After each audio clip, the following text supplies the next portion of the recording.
What's up guys? As most of you are aware, 343 dropped a new video showcasing the two new maps, Catalyst and Breaker for Season 2 of Halo Infinite last weekend. I wanted to talk about my thoughts on them and maybe do a quick breakdown of things I noticed. Firstly, both of the maps aesthetically look fantastic. Very nice, I like. The ambient sounds on the map, especially Catalyst, is perfect. And if I had to pick which one I like more, I would definitely say Catalyst. I'm a sucker for that Forerunner aesthetic. So, since the video starts off showing Catalyst first, let's talk about what we got to see.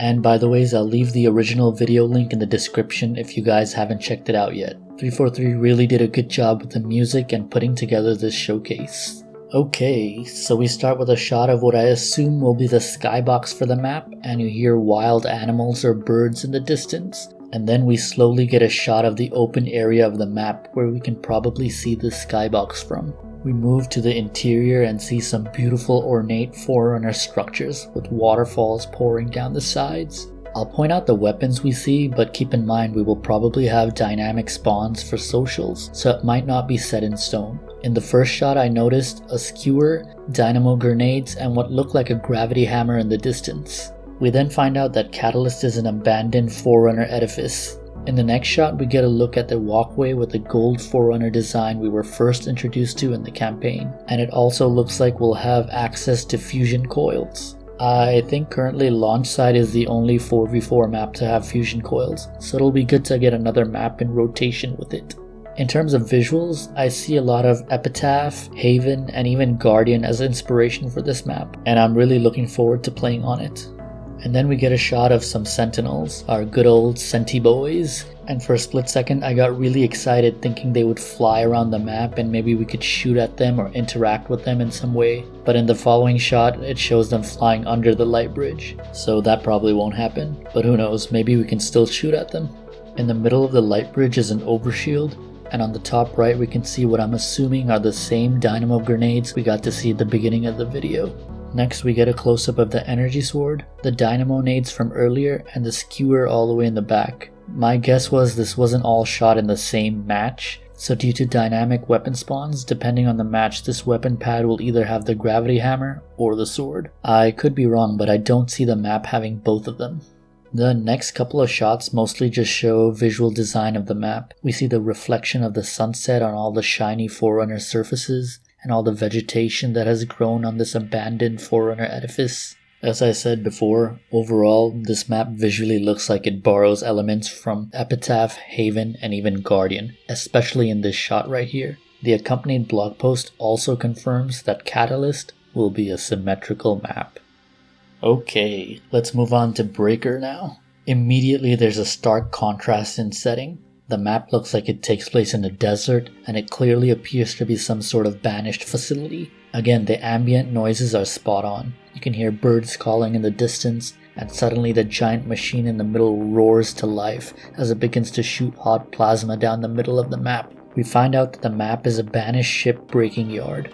Each team's base is a huge chunk of ship debris divided by the plasma cutting beam structure in the middle. The accompanied blog post confirms that the beam is absolutely a dynamic element that can either help you or hurt you. Anyways, in the shot we can see a drop shield at the bottom and something else both on the right and the left sides, but I can't really make out what it is. Let me know in the comments if you guys know what it is. The next shot shows some kind of dynamic platform that opens and closes, but I don't know if we'll actually be able to stand on it or if it's just, decorative. Also there's a weapon rack with a needler to the left. Then the next shot reminds me of Halo 4's BTB map Meltdown. The interior of the bases share a pretty similar look if you guys remember. We can see a repulsor and an energy sword on the level above. Maybe grabbing the repulsor and then repulsing yourself up to grab the sword will be some sort of shortcut. Afterwards we move to the exterior and see a shot of hot boiling plasma at the bottom of some ship wreckage, followed by some sort of tunnel with the signature red banished color tone, and a lift to presumably go up the next level. Right before it cuts though, we can see a cinder shot on the right side. We see more wreckage and ambient noises like sparks from the debris, and then we get what everyone is waiting for. A close-up of the main beam and the red hot plasma below.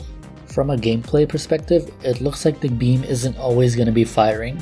There's some sort of alarm that sounds before the beam powers up and moves side to side, so timing will be critical when going through there. In the next shot, we can see a few weapons and power-ups. It appears on the bottom we have a shock rifle, to the right a sentinel beam, thruster in the middle, and something else in the back, but again, I'm not sure what it is. We then get a close-up shot of a weapon drop next to a Ravager weapon pad, since this will be a BTB map of course. And then the shot is followed up with a close-up of a gravity hammer, which is probably somewhere in the center of the map it seems. Speaking of the middle of the map, the last shot shows how wide the actual ramp is, and the beam going back and forth. Again, with my terrible driving skills, I know more often than not, I'm gonna hit that damn beam. We see a Needler weapon rack on the right again, and what seems to be a heat wave weapon rack on the left. There's something else glowing in blue near the heat wave, but again, I can't really make out what it is. Maybe it's camo? I don't know. What do you guys think? And that is where the video ends. What did you guys think of the map reveals? Which map was your favorite? Let me know in the comments down below. If you enjoyed the video, choke slam that like button and subscribe for more Halo content. It always helps me out. I'll see you guys in the next one. Subscribe to Kaptain Karizzma.